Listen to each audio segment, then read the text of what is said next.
예수는 나의 힘이요 내 생명 되시니 구주 예수 떠나가면 죄 중에 빠지리 눈물이 앞을 가리고 내 맘에 근심 쌓일 때 위로하고 힘주시리 주 예수. 예수는 나의 힘이요 내 친구 되시니 그 은혜를 간구하면 풍성히 받으리 햇빛과 비를 주시니 추수할 곡식만 도다 귀한 열매 주시느니 주 예수. 예수는 나의 힘이요 내 소망. 예수는 나의 힘이요 내 소망 되시니 이 세상을 떠나갈 때 곧 영생 얻으리 한없는 복을 주시고 영원한 기쁨 주시니 나의 생명 나의 기쁨 주 예수. 기도합니다. 아버지 하나님, 무더운 여름이 시작되었습니다. 오늘 수요일 밤에 우리를 불러주셨음을 감사드립니다.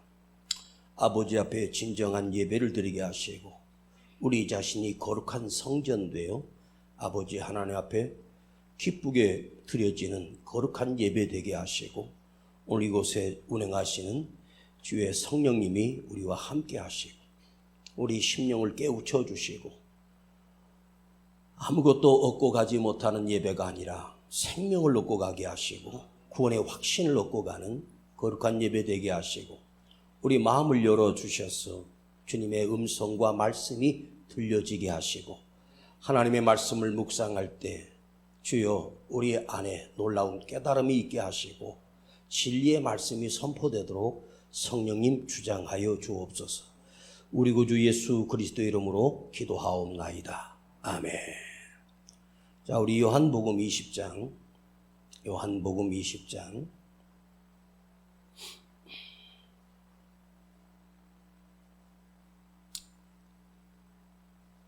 요한복음 20장 오늘 11절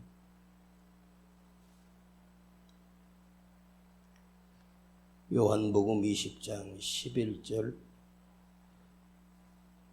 13절까지 석절을 보겠습니다. 요한복음 20장 11절부터 13절까지 함께 읽습니다. 시작. 마리아는 무덤 밖에 서서 울고 있더니 울면서 굽으려 무덤 속을 들여다보니 흰옷 입은 두 천사가 예수의 시체에 누웠던 곳에 하나는 머리편에 하나는 발편에 앉았더라. 천사들이 가로되 여자여 어찌하여 우느냐?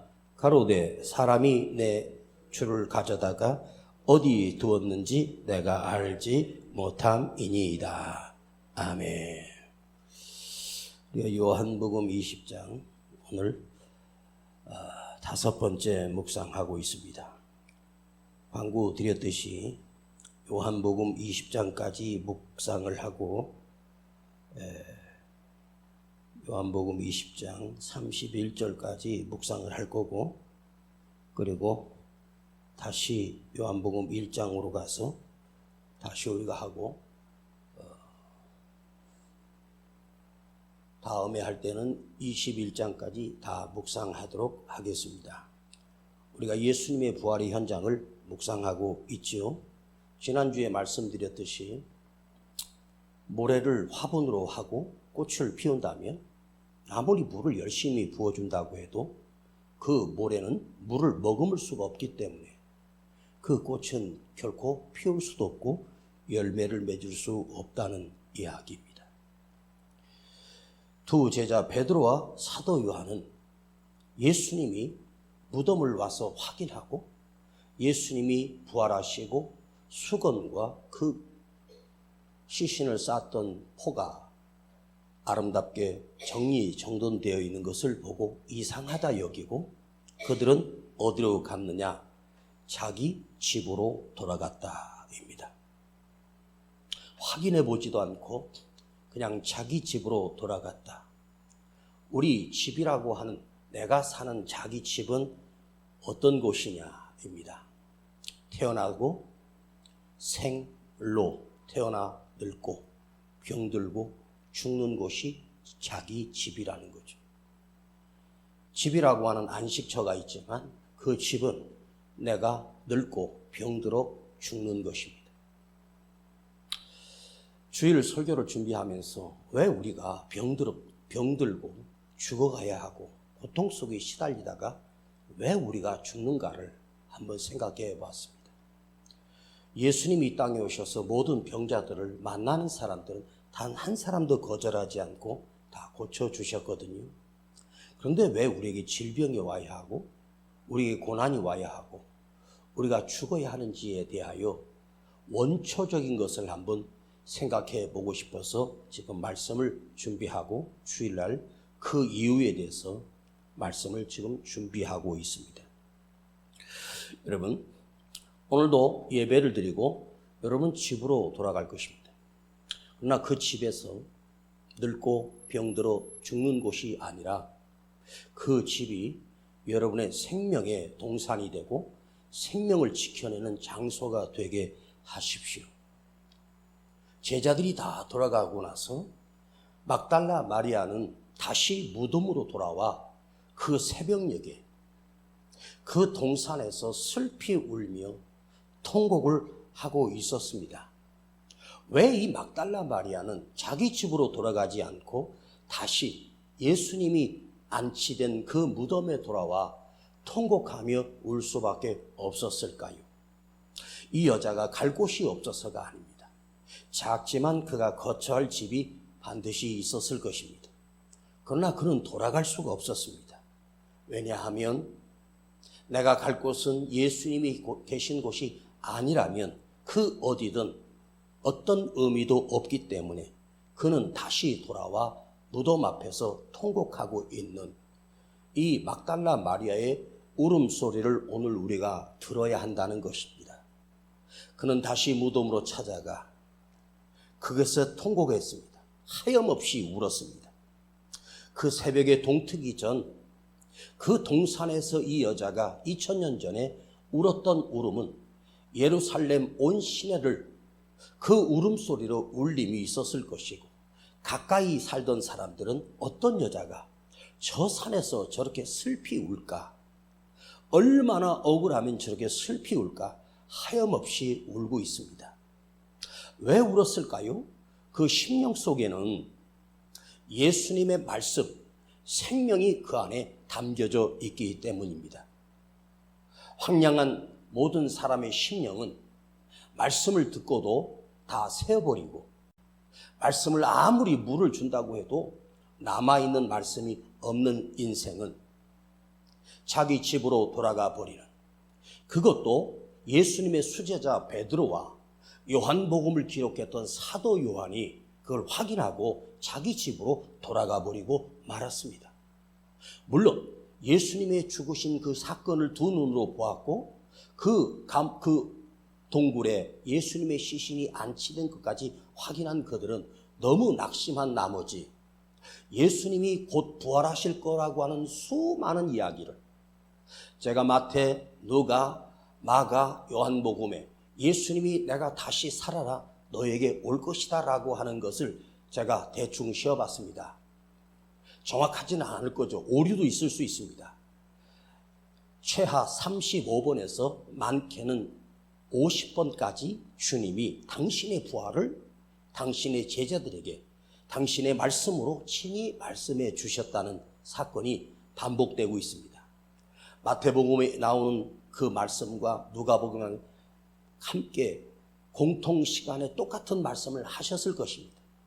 그런데 똑같은 말을 부모가 3번 이상을 하게 되면 아무리 어리석은 아들이라도 엄마의 말을 생각하고 그것을 새겨 듣는 법인데 예수님이 그들이 부활한다는 이야기를 부활하신다는 말씀을 최소한도 30번을 그것도 죽으시기 전날 밤에 그렇게 말씀하셨다면 이것이 바보가 아닌 이상 기억나고 생각나야 되는 것이 당연한데 받은 충격이 크면서 그것이 아무것도 기억이 나지 않았다는 것입니다. 자, 여러분, 오늘 첫 번째 우리가 묵상해 볼 말씀은 무엇입니까? 우리가 여기 앉아서 여러분 하나님의 말씀을 들을 때는 내가 어떤 어려움이 오고 어떤 사건을 만나도 내가 이 말씀을 붙들고 이겨낼 거야. 내가 이 말씀을 붙들고 살아날 거야.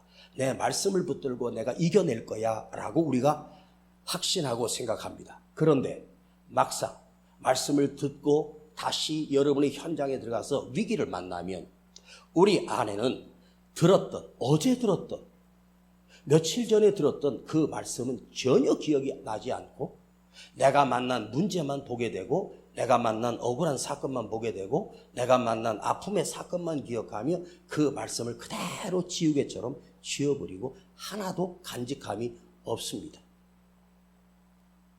계속 이것이 반복되는 것이 우리 신앙인들의 가장 큰 오류 아니겠습니까? 말씀을 붙들고 살려고 하고 내가 말씀대로 살려고 했음에도 불구하고 내가 만난 문제가 너무 커지면 그것 때문에 근심하고 두려움 때문에 전혀 말씀이 기억이 나지 않는다는 거죠. 이게 사람의 약함이고 인간의 연약함입니다. 왜? 문제만 보이거든요. 주님이 안 보이는 거죠. 아픔만 보이죠. 말씀이 전혀 기억나지 않는다는 것입니다. 우리 본능 속에는 사람이라고 하는 것이 참 신기해요. 그것이 생각나야 마땅한 것 같은데 그런데 그 위기 속에서도 하나님의 말씀이 생각이 나고 기억이 날 수 있다는 것, 기억이 난다라고 하는 것은 그가 진정한 그리스도인이고 믿음의 사람이라고 하는 이유이며 거기에서 답을 찾을 수 있는 거예요. 우리는 반복되는 위기를 만나고 반복되는 아픔을 만나면서 수없이 하나님의 말씀은 다 잊어버립니다. 왜? 여러분의 심령이 모래밭이기 때문에 내 심령이 모래밭이기 때문에 전혀 기억이 나지 않아요. 우리가 기도해야 될 이유가 하나 있는데 그 기도 제목이 뭐냐면 바로 우리가 말씀을 수없는 시간을 많이 들은 건 소용없어. 아무리 많이 들어도 그냥 밑 빠진 독에 물 붓기지 아무 의미가 없어요. 그 말씀이 내 안에서 기억이 돼야 되고 기억이 나야 된다는 사실이고 그것이 내 안에서 살아있어야 된다는 것입니다. 이것이 없다면 아무리 많은 시간을 들어도 소용없어요. 그러나 옥토는 물을 뿌리면 그 옥토 속에 흙은 갈아져 있고 엎어져 있기 때문에 그 물을 머금기 때문에 어떤 씨앗이 떨어지든 그것을 삼키고 그 생명을 내게 하고 열매를 맺고 꽃을 피우게 하죠. 이 여자는 바로 주님의 말씀을 그 안에 담고 살았습니다. 그래서 그는 다시 무덤으로 가서 그 안에서 통곡하고 울고 있었습니다. 그런데 이 막달라 마리아가 지금 통곡하고 있는 그 시간으로 우리가 한번 2000년 전으로 한번 돌아가서 생각해 봐요. 거기서 통곡하며 울고 있는데 그가 통곡하고 있는 그 무덤 앞은 이미 예수님의 시신은 없습니다. 수위만 개어져 있습니다. 그 무덤은 어제까지만 해도 죽은 시신이 안치된 예수님의 시신이 누워있던 무덤이었지만 그 무덤은 지금 텅 비어있는 빈 무덤이었습니다. 그러나 그 빈 무덤이 있는 그 현장, 이 여자가 울고 있는 그 무덤 앞은 빈 무덤이었다는 사실입니다. 그러니까 어제까지만 해도 무덤이지만 사실은 우리는 알잖아요. 예수님은 부활하셨거든요. 다시 살아나셨거든요. 그것은 죽음의 현장이 아니라 생명의 현장이 되었어요. 그리고 이 여자가 예수님이 부활하신 예수님을 처음으로 목격하게 되는, 인류 역사상 예수님이 처음으로 부활하셨을 때 첫 부활의 주님을 만났던 첫 번째 목격자가 바로 가장 비참한 여자 막달라 마리아가 첫 번째 증인이 되죠. 제가 석 주 전에 이 막달라 마리아가 누구였는지, 그는 비참한 여자였고 창녀였습니다. 그가 이 땅에 처음으로 부활한 현장을 목격한, 그리고 부활의 증인자가 되었고 제자들과 사도들에게 부활하셨다는 사실을 처음으로 가서 알린 이 세상에 부활의 나팔이 된 입술이 바로 이 막달라 마리아였습니다. 자, 이 무덤, 그런데 예수님이 살아나신 그 무덤은 죽음의 근원지가 아니라 바로 생명의 근원지가 돼요. 놀랍지 않습니까? 여러분, 지금까지 이 세상 모든 사람은 무덤으로 끝나버립니다. 이 땅에 살았던 수백 수천억의 많은 사람들은 한편의 인생을 살다가 모두가 무덤으로 끝났습니다. 그러나 오늘 주님의 무덤이 빈 무덤이 되었고 주님의 무덤에서 주님이 다시 부활하신 사건으로 통해서 이 땅에 생명의 시작을 알리는 놀라운 사건이 이 부활의 현장입니다. 그만큼 부활이 중요한 거예요.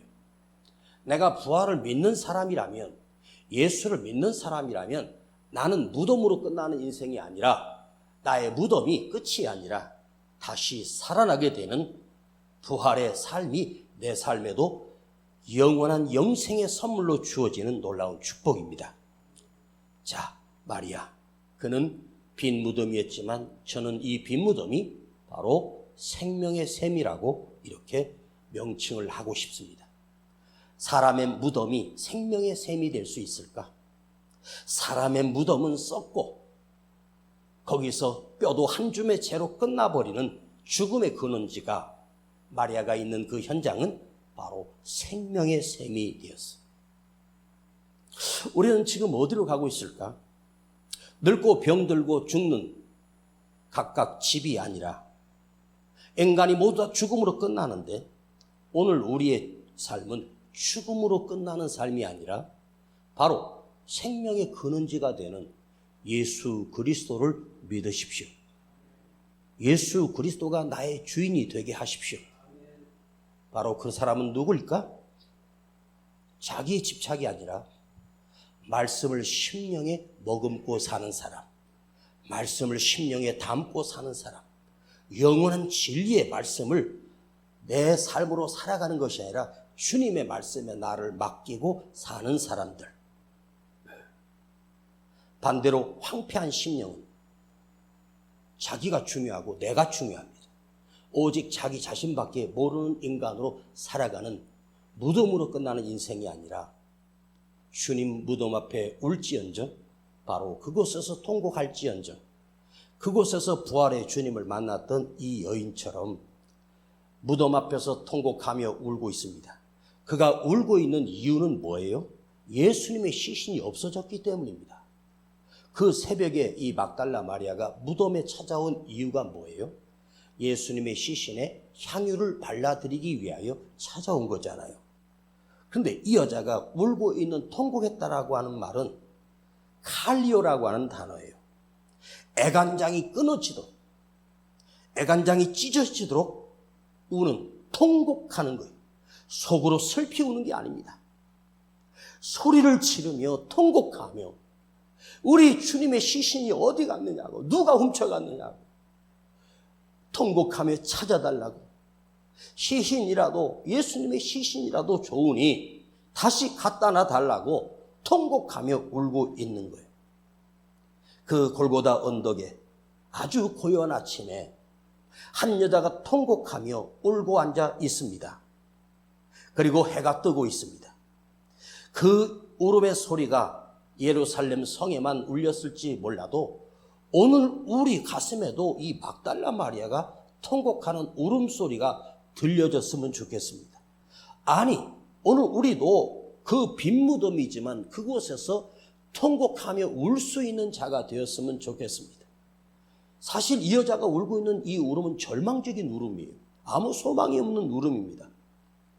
주님이 십자가에서 죽으신 날보다, 그 시신이 없어진 그날, 이 여자는 참았던 눈물을 더 이상 참지 못하고 통곡하며 울고 있었습니다.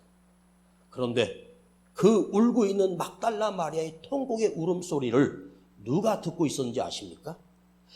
그 막달라 마리아 바로 등 뒤에 살아나신 주님이 서셔서 이 여자의 통곡하는 그 울음을 우리 주님이 듣고 계셨어요. 오늘 본문에도 돌이켜보니까 거기 예수님이 서 계신 거예요. 그 순간에도 주님인지 몰랐어요. 부활하신 주님께서 이 여자가 울고 있는 통곡 소리를 듣고 계셨어요. 주님은 그가 왜 울고 있는지를 알고 있습니다. 나의 사랑하는 주님의 시신이 없어진 거예요. 향품 발라드리러 왔는데 이 향품을 발라드릴 수가 없는 거예요. 한번 가정해 보십시다. 이 여자가 정말로 자기 목적대로 예수님의 시신에 향유를 발라드리고 돌아갔다면 이 여자는 어떤 인생으로 살았을까요? 예수님의 시신에 향유를 발라드린 그 기쁨만 있지 예수님이 나의 소망이 될 수 없는, 그는 평생 울어도 그의 생명은 죽은 생명이 되고 그의 인생은 무덤으로 끝났을 거예요. 그런데 그날 주님의 시신이 없어졌다는 사실은 주님이 시신을 누가 훔쳐간 것이 아니라 주님이 다시 살아나셨기 때문에 그가 그걸 모른 채 울고 앉아 있습니다. 그러니까 이 여자가 자기 계획대로, 내 계획대로 예수님의 시신에 향유를 발라드리지 못했다는 사실이 얼마나 좋은 소식이고 얼마나 기쁜 소식이에요. 우리 예상대로, 내가 원하는 대로 되어진 일들이 그대로 되었으면 어찌 되었을 것 같습니까? 이 여자는 자기 목적을 달성하고 향유를 발라드리고 집으로 돌아왔을지 모르지만 부활하신 주님을 만날 수가 없잖아요. 그러니까 내 생각대로 되지 않았으면 내가 상상하지 못한 계획을 우리 주님이 예비하고 있다는 사실입니다. 그래서 저는 그 아침에 무덤 앞에서 통곡하고 있는 이 여자의 울음소리가 얼마나 큰 축복이며 그 눈물이 얼마나 큰 복인지를 생각해 보았습니다. 주님이 살아나지 않았더라면 그녀는 영원히 평생 울어야 했고 진짜로 통곡해야 되고 그의 인생은 멸망하고 이 지구에 살았던 우리 모든 인생은 모두가 다 썩어버리고 끝났을 거예요. 이 세상에 생명의 부활이 존재하지 않습니다. 그러나 주님이 부활하심으로 막달라 마리아의 생명은 무덤으로 끝나는 것이 아니라 생명의 부활로 그 삶이, 오늘 저와 여러분 또한 주님이 부활하지 않았다면 이 막달라가 아무것도 모른 채 울고 있는 이 통곡을 오늘 우리는 지옥에서 통곡하고 있었을 것이 틀림이 없습니다. 영원히 저주받은 통곡으로, 영원히 통곡을 해도 우리의 통곡은 끝나지 않는 비참한 인생으로 막을 내리고 말 것입니다. 여러분, 이 여자가 그날 거기서 통곡했던 그 예수님의 시신이 없어졌기 때문에 통곡한 거예요. 그 예수님의 시신이 없어져서 통곡한 것이 이 땅에 교회가 세워졌고 오늘 우리가 드리고 있는 이 수요 예배 또한 드릴 수 없습니다. 또한 오늘 우리는 지금 살아있지도 않고 예수를 믿는 사람이 될 수도 없습니다. 왜? 그리스도의 부활이 없으면 교회는 존재하지 않고 우리가 교회를 만들 이유도 없고 예배드릴 이유도 없고 우린 영원한 형벌을 받을 수밖에 없지 않겠습니까? 오늘은 부활절 예배가 아니에요. 그러나 사실 우리가 드리는 모든 예배는 부활절 예배나 마찬가지예요. 이 땅에 소망이 없습니다. 모든 인간은 통곡하다가 자기 인생을 살다가 망해서 심판으로 떨어질 수밖에 없는 것이 우리의 인생입니다. 저는 이 막달라 마리아가 울었던 그 통곡은 이유를 모르지만 시신이 없어진 것 때문에 통곡했지만 그것은 잠깐의 통곡으로 끝나고 말았습니다. 잠깐의 통곡이 영원한 기쁨이 되는 이 놀라운 복이 이 여인과 이 땅에 우리에게 주어진 것입니다. 여러분이 절망 중에 울 때도 있고 절망 중에 통곡하며 살 수도 있습니다. 어떤 사람은 평생을 통곡하며 사는 사람이 있습니다. 그러나 오늘 우리가 예수 앞에서 우는, 주님 앞에서 우는 통곡이란 영원한 형벌의 통곡이 아니라 부활하신 주님이 계심으로 인하여 우리의 눈물은 눈물로 끝나는 것이 아니라 기쁨의 눈물이 된다는 사실을 기억하십시오. 자, 오늘 주님은 이 땅에 우리에게 오셔서 우리가 통곡하고 웁니다. 그러나 그 눈물은 잠깐의 통곡입니다. 잠깐의 눈물입니다. 그런데 이걸 한번 생각해 보십시다. 인생을 살면서 울어야 할 때가 있어. 답답할 때도 있어. 통곡할 수밖에 없을 때도 있어요. 그런데 한번 생각해 보십시다. 저도 많이 울었고 우리 아내도 많이 울고 주님 앞에서 많이 울었습니다. 그런데 그것이 잠깐의 통곡이었습니다. 그 다음에 눈물 뒤에 주님이 어루만져 주시는 은혜는 한량없는 크신 은혜가 아닙니까? 내가 주님 앞에서 우는 눈물, 그 눈물 우는 그 순간이 내 눈에서 눈물이 흘려질지라도 사실은 주님이 함께 울어주시는 복된 눈물이 되었고 그 흐른 눈물이 슬픔의 눈물이 아니라 마음의 감화와 감동으로 주시는 은혜의 눈물이 되지 않겠습니까? 그래서 울 때가 얼마나 행복합니까? 주님 앞에서 우는 눈물은 복되고 거룩한 눈물이고 행복한 눈물이고 응답의 눈물이요 축복의 눈물입니다. 여러분, 이 세상에 그 누가 우리의 눈물을 거두며 우리의 눈물을 해결해 줄 수 있으며 우리의 아픔을 이길 자가 누가 있겠습니까? 우리의 눈물을 기쁨으로 만드실 분은 나의 구주 예수님밖에 없습니다. 그분만이 우리의 눈물을 닦으시고 우리의 눈물을 받으시고 나의 눈물을 기억해 주시는 거룩하신 나의 주님이고 나의 아버지 하나님이십니다. 자, 오늘 여기서 이것만 묵상하고 마치겠습니다.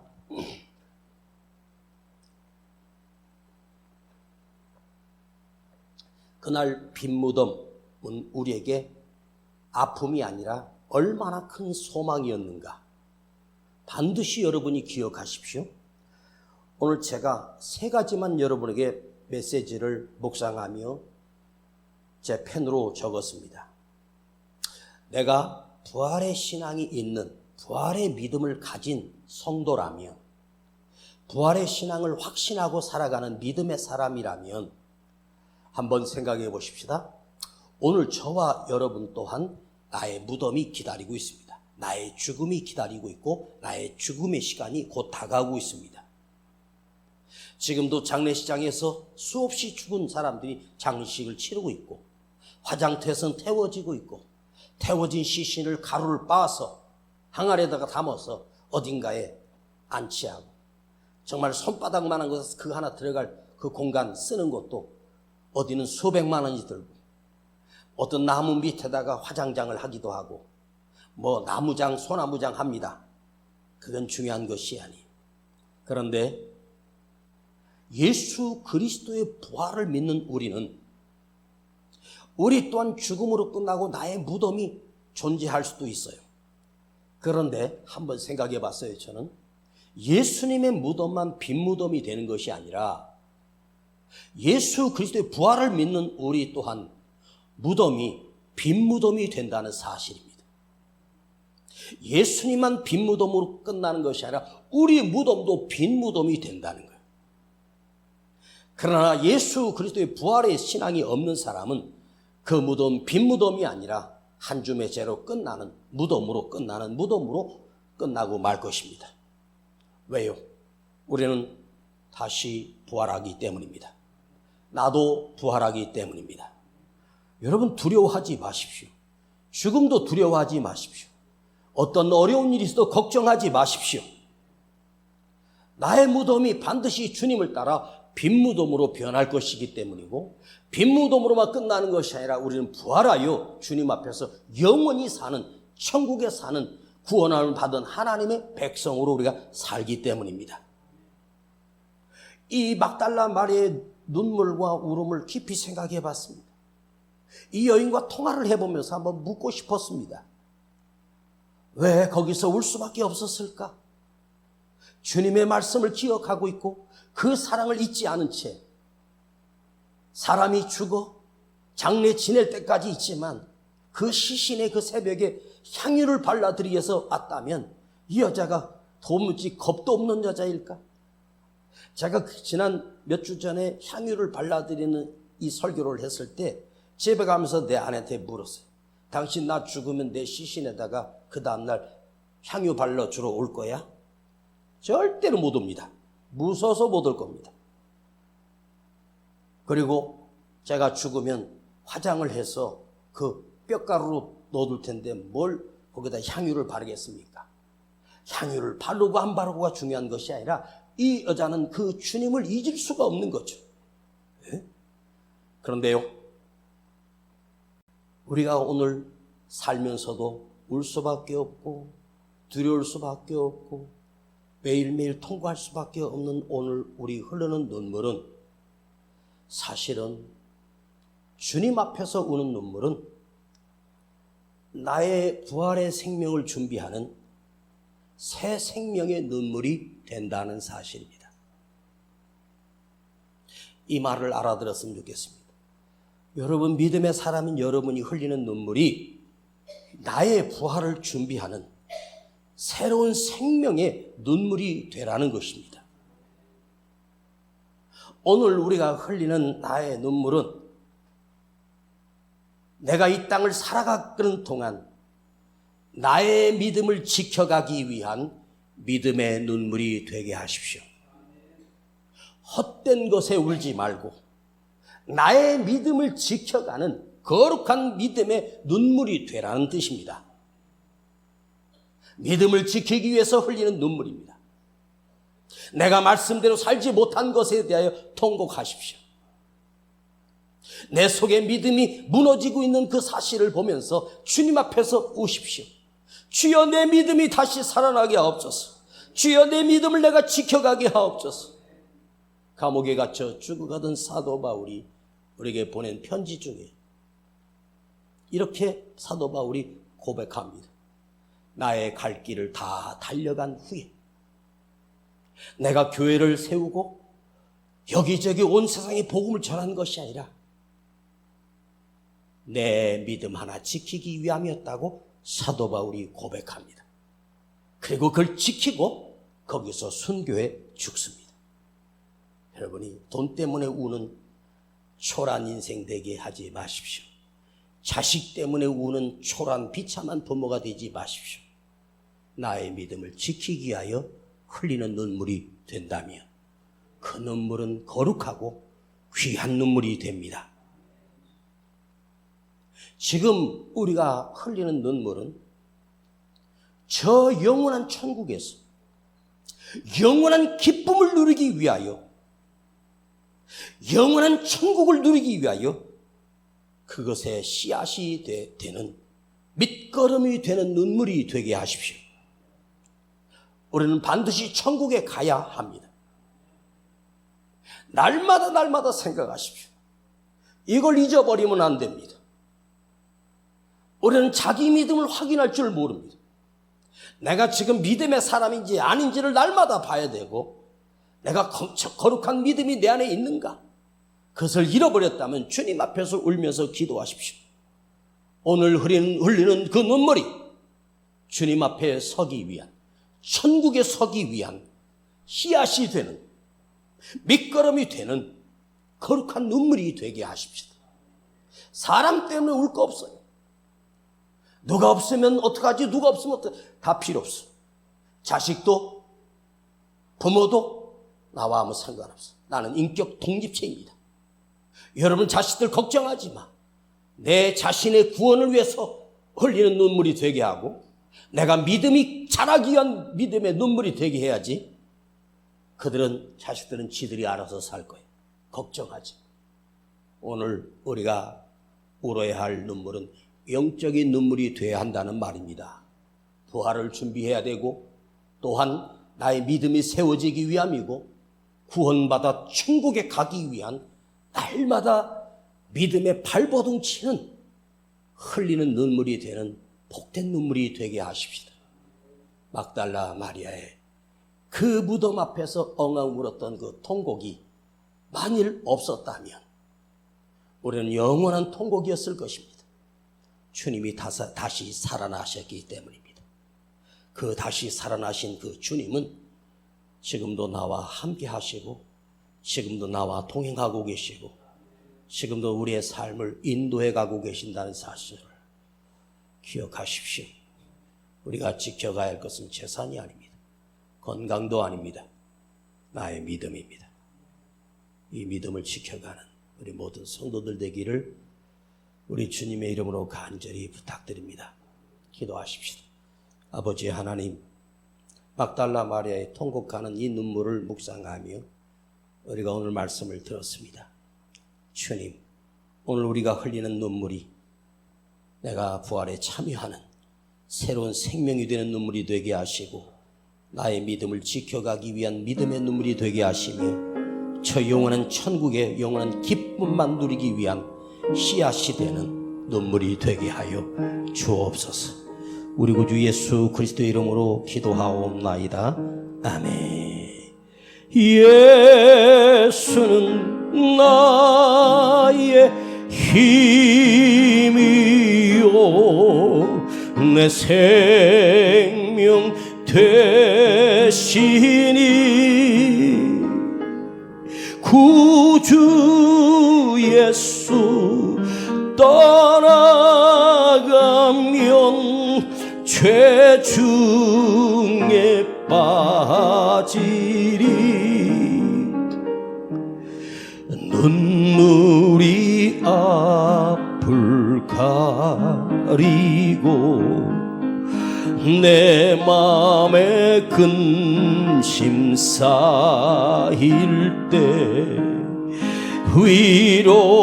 위로하고 힘 주시리 주 예수. 예수는 나의 힘, 내 소망 되시니, 이 세상을 떠나갈 때 곧 영생 얻으리. 한없는 복을 주시고 영원한 기쁨 주시니, 나의 생명 나의 기쁨 주 예수. 오늘 이제부터 우리의 울음이 억울한 눈물이 되지 않게 하시고, 억울한 눈물이 울음이 되지 않게 하시고, 거룩한 눈물이 되게 하옵소서. 주님 앞에서 믿음을 지키게 하여 우는 눈물이 되게 하시고, 세상에서 내가 손해봐서 우는 눈물이 아니라 믿음 없음을 지켜달라고 우는 눈물이 되게 하시고, 주님이 나의 생명이 되게 해달라고, 우는 눈물이 되게 해달라고, 우리의 눈물이 고쳐지게 하옵소서. 주여 부르고 기도합니다. 주여.